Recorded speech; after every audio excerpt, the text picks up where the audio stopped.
Salam əziz abituriyentlər. DİM test toplusundan ilk mövzu düz xətli bərabər sürətli hərəkət mövzusunda ilk 10 testi izah edirəm. Yer dəyişmənin zamana görə dəyişmə yeyinliyi xarakter edən kəmiyyət, yəni V bərabərdir S bölək T. Sürət yer dəyişmənin zamana görə dəyişmə yeyinliyi xarakteristika edir. Mexaniki hərəkət zamanı aşağıdakı kəmiyyətlərdən hansı sıfıra bərabər olar? Mexaniki hərəkət zamanı yol heç zaman sıfır ola bilməz, amma yer dəyişmə ola bilər. Cavab C-dir. Yola görə orta sürət də heç bir zaman sıfır ola bilməz.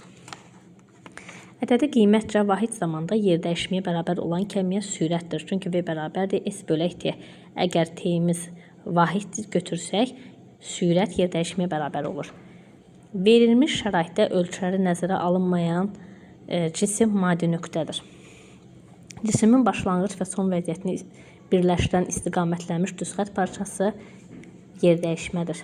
Cismin sürəti ilə zamanın hasili, yəni V vuraq T, bizə verir yolu. Cismin digər cismə nəzərən zaman keçdikcə fəzada vəziyyətinin dəyişməsi mexaniki hərəkətdir. Ümumiyyətcə, fizikada sürət anlayışı əslində yoxdur. Bir cismin digərinə nəzərən hərəkəti öyrənilir. Məsələn, belə bir misal çəkim. Biz qatardan gedirik, pəncərədən baxırıq. Bizə görə ağaclar hərəkət edir. Amma ağacın yanında olan hansısa bir müşahidəçi ağacın tərpənməz olduğunu görür. Ona görə fizikada həmişə hərəkətlər nəyəsə hərəkətin başqa bir cismə nəzərən hərəkət öyrənilir. Həmişə nəzərən sözü olur. Bərabər sürətli hərəkətdə S-in T-dən, yəni yolun zamandan asılı qrafiki verir. Cismin sürətini soruşur. V bərabərdir S bölək T. Məsələn, 20 metrdə götürsək, zamanı 4 götürürük. 10 metr üçün götürəndə zamanı 2 götürürük. Həmişə kiçik rəqəmləri götürmək lazımdır. V bərabərdir S bölək T. 10 ilə götürəndə S 10.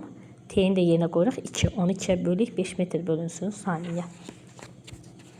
Düzxətli bərabər sürətli hərəkətdə həmişə sürət sabit qalır. V bərabərdir konstant. Burada isə sürətin qiyməti həmişə 40-ı göstərir. Bu 20 çaşdırmaq üçündür. S bərabərdir V vuraq T. 40 metr bizdə 20-ci saniyəni soruşduğuna görə, 20 saniyəni soruşduğuna görə 40-ı 20-yə vururuq 800. 800 metr, bu isə bizə verir 0,8 kilometr.